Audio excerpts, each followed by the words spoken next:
Hi, I'm Shane Beck with Contract Furnishings Mart here in the beautiful Pacific Northwest. And today we're going to talk about hinge adjustment on cabinets. So with any new cabinets, you should always expect to have to adjust all the drawers and doors. Today we're going to focus on the doors. We've intentionally misaligned our doors here on the display. What you'll notice is the top on the left is racked compared to the top on the right, and then the joint between each is not equal.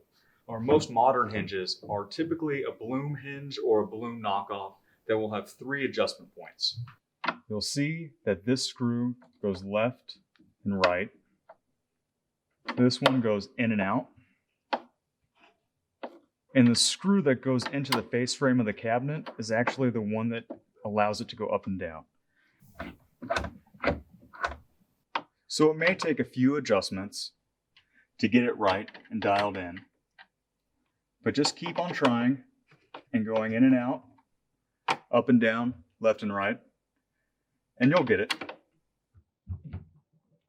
That's a pretty good fit. So what you should get out of the end product is a nice reveal, both on the center line and then either the top plane or the bottom plane of the door. And that's how you adjust your hinges. So on behalf of the CFM family, thanks and have a great day.